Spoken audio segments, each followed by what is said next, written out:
For decades, the American workplace relied on a psychological contract built through physical presence. Loyalty was forged in a shared space, where face-to-face interactions created a sense of community and mutual obligation. The pandemic instantly broke that model. It scattered the workforce to kitchen tables and home offices, making remote work the default practically overnight. This wasn't a temporary change. Employees have shifted their priorities, now placing a high premium on personal convenience and work-life balance over the traditional bonds of corporate loyalty. This leaves U.S. companies with a difficult calculation.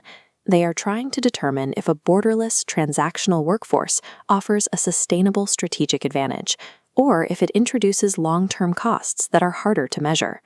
The ledger of remote work is now open. To navigate this new landscape, organizations must rigorously audit the true operational assets against the liabilities that often remain hidden. On the asset side, remote work has become a vital tool for companies competing in a crowded labor market. This data shows the direct link between remote options and employee retention. 66% of surveyed workers say they would start looking for a new job if those options were revoked, and 39% say they would quit their job entirely.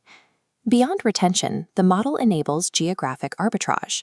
By hiring in regions with a lower cost of living, companies can significantly reduce their salary burdens without losing access to high-level skills. The financial benefits extend to commercial real estate. When employees work from home, companies can cut the massive overhead of office space and utilities. Sun Microsystems demonstrated this years ago, saving $64 million annually through its telework policy. Embracing digital nomads and international remote workers also expands the talent pool. This borderless approach allows businesses to recruit from a global market, while simultaneously improving their workforce diversity metrics. Viewed strictly through the lens of talent scaling and economic efficiency, the remote model looks like a clear victory for the corporate bottom line. But the liabilities column reveals a different set of costs that are often psychological and operational. Research has identified a too much of a good thing effect regarding work-from-home intensity.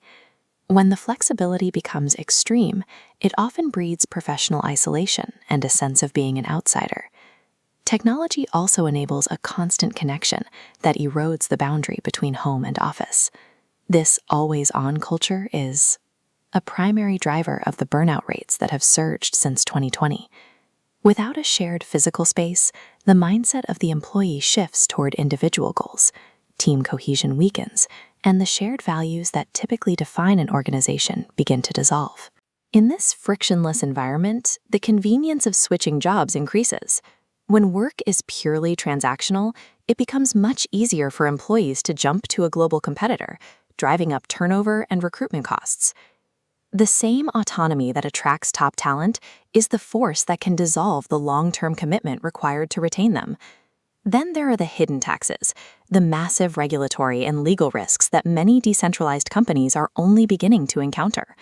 A digital nomad working abroad can accidentally trigger corporate tax liabilities for the home office. This creates a maze of overlapping international laws, trapping employers and workers between conflicting social security requirements and the risk of double taxation. Domestic compliance is just as risky.